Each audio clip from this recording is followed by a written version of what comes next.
금송아지 사건입니다. 25장부터 31장까지 성막에 관한 말씀을 진행하다가 이 중간에 이제 32장, 33장, 34장 이렇게 새로운 사건을 말씀을 합니다. 그리고 다시 또 마무리는 성막에 관한 메시지로 마무리가 되겠습니다. 이 금송아지 사건이 어떻게 진행이 되었는지 먼저 우리 낭독 성경을 함께 듣고 읽도록 하겠습니다. 백성이 모세가 산에서 내려옴이 더딤을 보고 모여 백성이 아론에게 이르러 말하되, 일어나라. 우리를 위하여 우리를 인도할 신을 만들라. 이 모세 곧 우리를 애굽 땅에서 인도하여 낸 사람은 어찌 되었는지 알지 못함이니라. 아론이 그들에게 이르되, 너희의 아내와 자녀의 귀에서 금고리를 빼어 내게로 가져오라. 모든 백성이 그 귀에서 금고리를 빼어 아론에게로 가져가매 아론이 그들의 손에서 금고리를 받아 부어서 조각칼로 새겨 송아지 형상을 만드니 그들이 말하되, 이스라엘아, 이는 너희를 애굽 땅에서 인도하여 낸 너희의 신이로다. 아론이 보고 그 앞에 제단을 쌓고 이에 아론이 공포하여 이르되, 내일은 여호와의 절일이니라. 이튿날에 그들이 일찍 일어나 번제를 드리며 화목제를 드리고 백성이 앉아서 먹고 마시며 일어나서 뛰놀더라. 여호와께서 모세에게 이르시되, 너는 내려가라. 네가 애굽 땅에서 인도하여 낸 네 백성이 부패하였도다. 그들이 내가 그들에게 명령한 길을 속히 떠나 자기를 위하여 송아지를 부어 만들고 그것을 예비하며 그것에게 제물을 드리며 말하기를, 이스라엘아, 이는 너희를 애굽 땅에서 인도하여 낸 너희 신이라 하였도다. 내가 이 백성을 보니 목이 뻣뻣한 백성이로다. 그런즉 내가 한 대로 두라. 내가 그들에게 진노하여 그들을 진멸하고 너를 큰 나라가 되게 하리라. 모세가 그의 하나님 여호와께 구하여 이르되, 여호와여, 어찌하여 그 큰 권능과 강한 손으로 애굽 땅에서 인도하여 내신 주의 백성에게 진노하시나이까? 어찌하여 애굽 사람들이 이르기를 여호와가 자기의 백성을 산에서 죽이고 지면에서 진멸하려는 악한 의도로 인도해 내었다고 말하게 하시려 하나이까? 주의 맹렬한 노를 그치시고 뜻을 돌이키사 주의 백성에게 이 화를 내리지 마옵소서. 주의 종 아브라함과 이삭과 이스라엘을 기억하소서. 주께서 그들을 위하여 주를 가리켜 맹세하여 이르시기를, 내가 너희의 자손을 하늘의 별처럼 많게 하고 내가 허락한 이 온 땅을 너희의 자손에게 주어 영원한 기업이 되게 하리라 하셨나이다.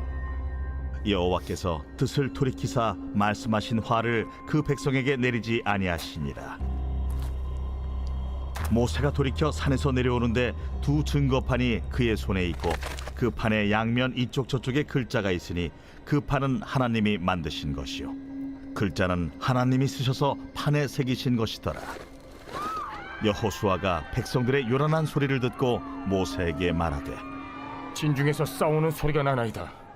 모세가 이르되, 이는 승전가도 아니요 패하여 부르짖는 소리도 아니라 내가 듣기에는 노래하는 소리로다. 진에 가까이 이르러 그 송아지와 그 춤추는 것들을 보고 크게 노하여 손에서 그 판들을 산 아래로 던져 깨뜨리니라. 모세가 그들이 만든 송아지를 가져다가 불살라 부수어 가루를 만들어 물에 뿌려 이스라엘 자손에게 마시게 하니라.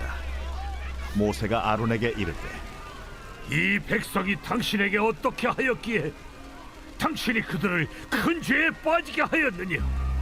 아론이 이르되, 내 주여, 노하지 마소서. 이 백성의 악함을 당신이 아나이다. 그들이 내게 말하기를, 우리를 위하여 우리를 인도할 신을 만들라.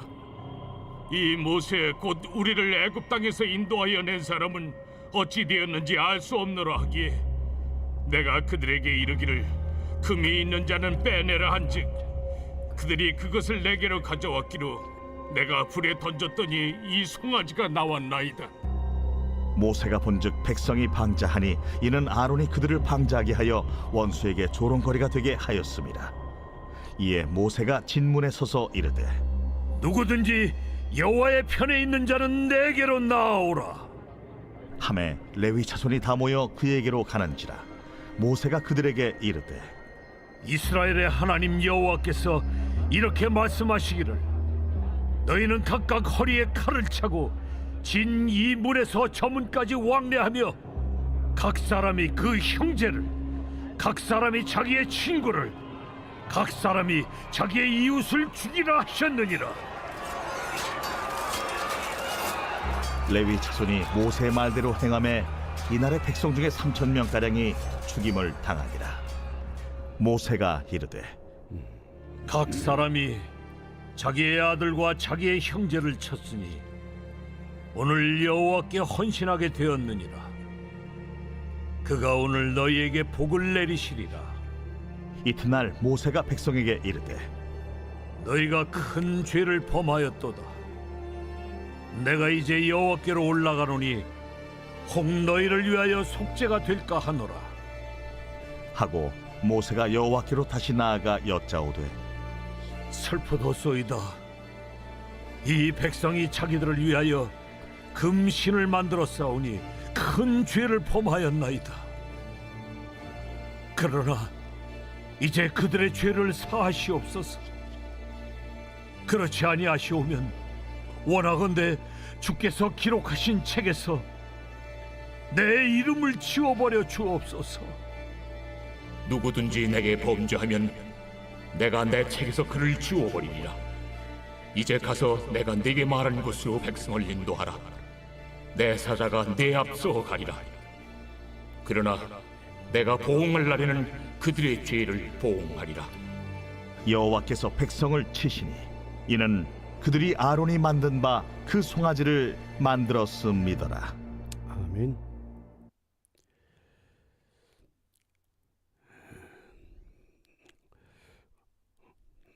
우리가 묵상의 주제 또 기도의 제목이 내 이름을 지워버려 주옵소서. 내 이름을 지워버려 주옵소서. 우리 32절 말씀입니다.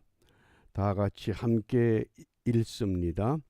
그러나 이제 그들의 죄를 사하시옵소서. 그렇지 아니하시오면 원하건대 주께서 기록하신 책에서 내 이름을 지워버려 주옵소서. 아멘. 모세의 위대함을 엿볼 수 있는 말씀입니다.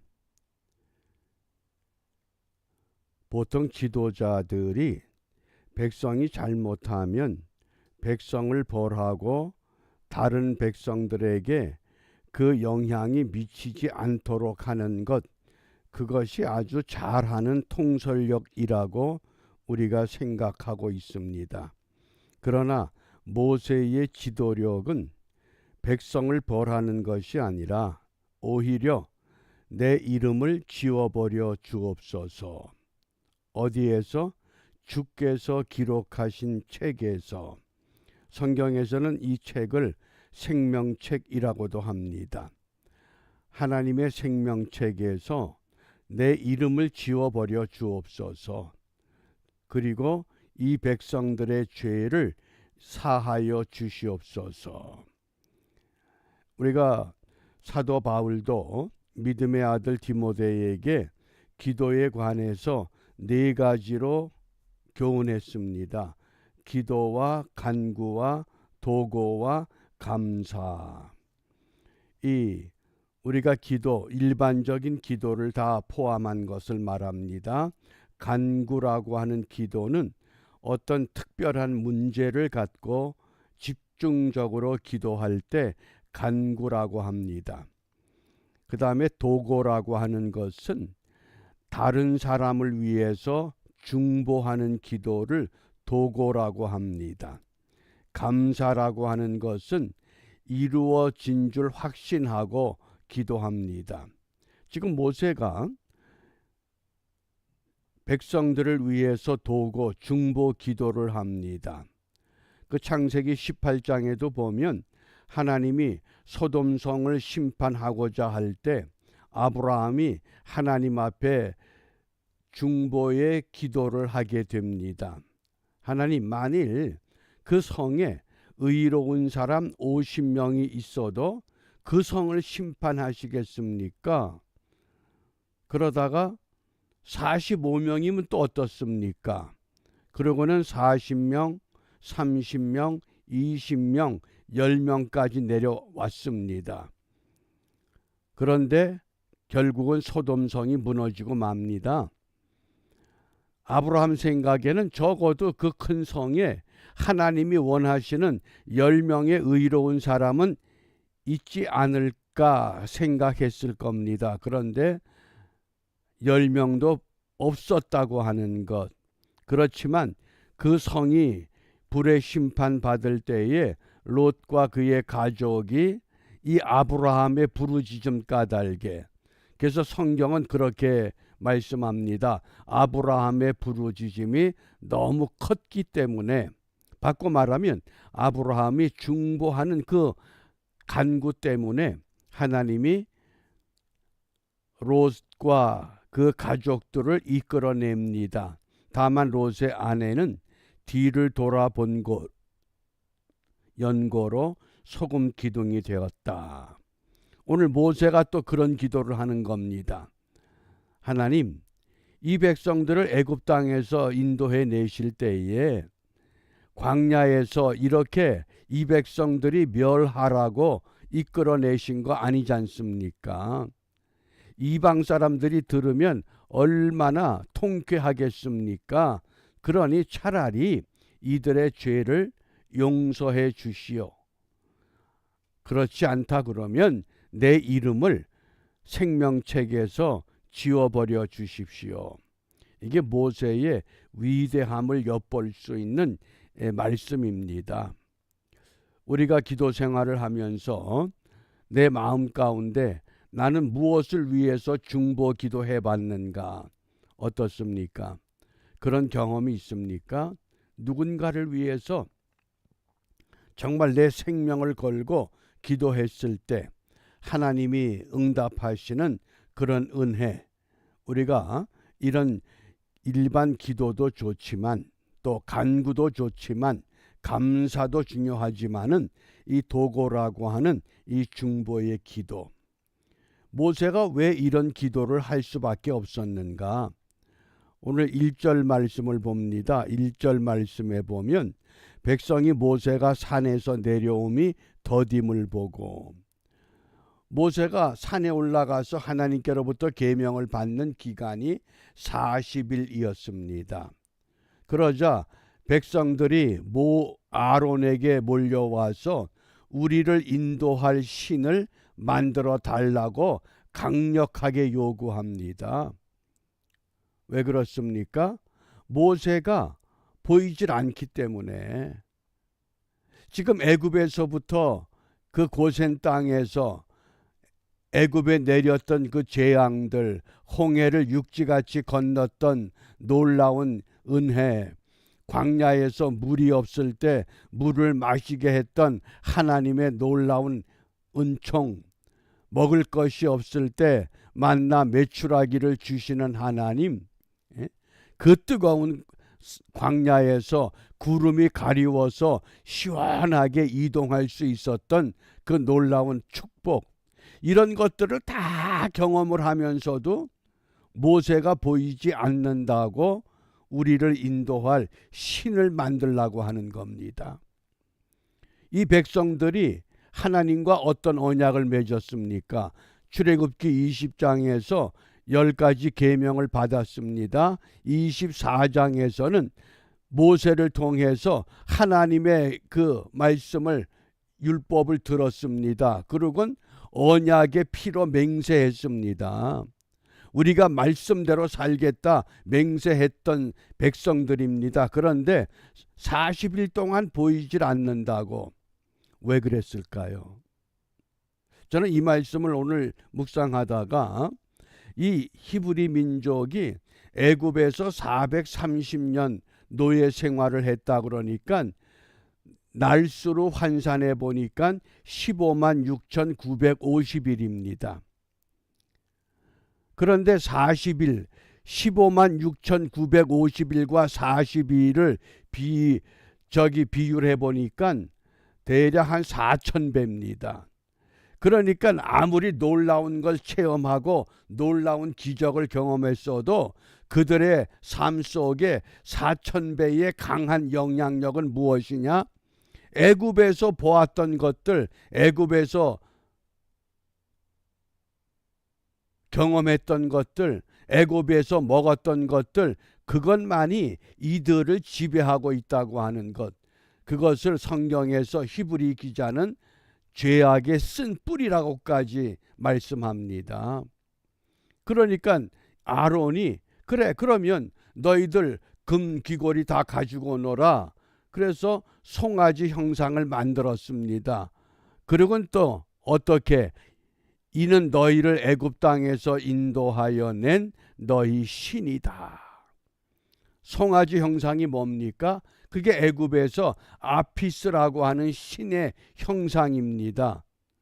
이 아피스라고 하는 왼쪽의 신상, 우리가 상상을 동원해서 당시 광야의 백성들이 만들었던 금송아지, 이 아피스라고 하는 황소의 신은 사람의 생산을 돕고 곡물의 생산을 도와서 윤택하게 살게 하는 신이라고 하는 애굽에서 늘 보았던 형상입니다. 그러니까 소를 조각해서 만들었습니다. 이 오른쪽의 소의 형상은 현재 루브르 박물관에서 소장하고 있는 돌로 만든 아피스 형상을 보관하고 있다고 하는 겁니다. 왜 그렇습니까? 하나님의 말씀대로 살겠다고 다짐을 해보지만은 막상 또 현실에 부딪히면 하나님의 말씀보다는 우리를 더 심하게 자극하는 세상의 온갖 것들이 우리를 말씀 가운데 서지 못하도록 흔든다고 하는 교훈인 줄 압니다. 이걸 어떻게 우리가 이길 수 있느냐? 어떻게 극복할 수 있느냐? 철저히 이 문제를 해결해야 됩니다. 그래서 모세가 한 방법을 택했습니다. 32장 20절입니다.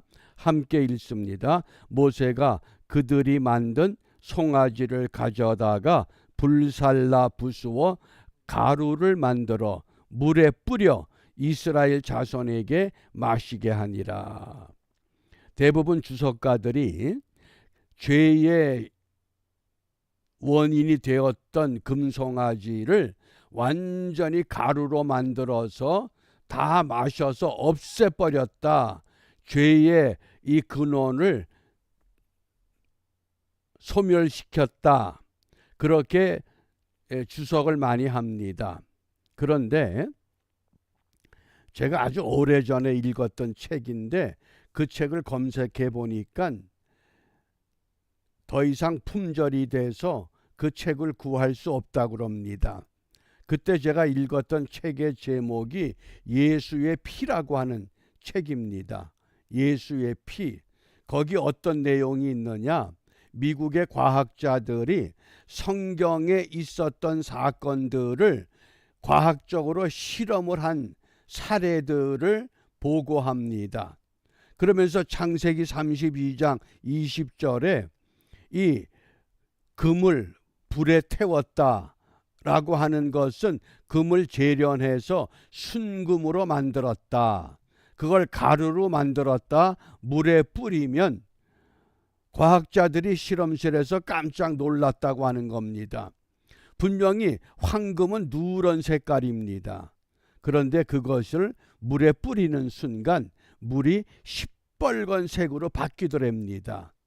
그래서 그때 과학자들이 이게 장차 예수님께서 십자가에 못 박혀 죽으실 때 우리를 위해서 흘리시는 그 피, 보혈의 피누구나. 그래서 금송아지 이 가루로 만든 금가루를 물에 풀어서 백성들이 마셨다고 하는 것은 죄를 없이 했다고 하는 상징적인 사건이지만은 거기에 영적인 의미는 보혈의 피가 우리의 죄를 속하게 한다고 하는 놀라운 사례라고 하는 것, 그것이 예수의 피라고 하는 책에서 제가 읽었던 아주 그 중요한 사례 중에 하나입니다. 그렇다고 하면 오늘 우리가 모세는 백성들이 이렇게 잘못했을 때 이 잘못을 어떤 방법으로 죄를 없이 했는가? 그러면 오늘 우리는 금송아지 문제가 아니고 우리가 안고 있는 이 죄악의 쓴 뿌리를 우리가 어떻게 해결해야 되느냐? 히브리서 12장 15절 말씀에 너희는 하나님의 은혜에 이르지 못하는 자가 없도록, 한 사람도 하나님의 은혜에 이르지 못하는 이 일이 없도록, 또 쓴 뿌리가 나서 괴롭게 하여 많은 사람이 이로 말미암아 더럽게 되지 않게 하며, 이 쓴 뿌리라고 하는 것, 이것을 신명기에서는 어떻게 말씀을 하느냐? 우리가 이 땅에 도취되어서 살기 때문에 우리의 생각, 우리의 마음이 마비가 돼버렸다, 그런 말씀으로 설명을 합니다. 나도 모르게 하나님의 뜻대로 살아보기로 다짐합니다. 매일 새벽마다 말씀대로 순종하겠다고 우리가 결심합니다. 그래도 또 뒤돌았으면 늘 부딪히는 현실의 문제, 이것이 너무 강하게 우리를 흔들기 까닭에 우리가 이 시간 분명히 하나님 앞에 내 안에 있는 이 죄의 쓴 뿌리를 뽑아 주시옵소서. 그리고 하나님의 사람으로 살아갈 수 있는 힘을 더하여 주옵소서. 어떻게? 보혜사 성령이 우리를 붙들어 주지 아니하면 한순간이라도 우리가 바르게 설 수 없다고 하는 것, 이것을 다시 한번 생각하면서 우리 다 같이 있는 처소에서 우리 찬송에 맞춰 결단의 기도를 함께 기도하겠습니다.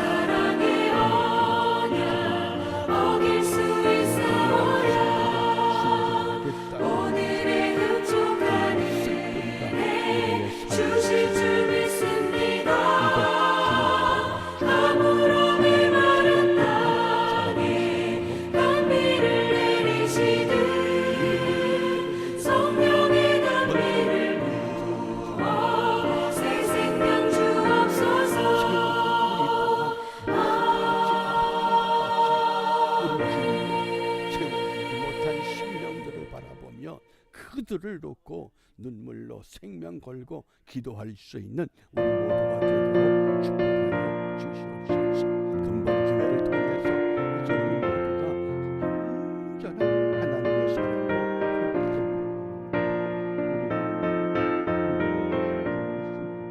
우리가 빈들의 마른 불같이 시들은 나의 영혼, 주님이 약속한 성령 안전히 기다리네.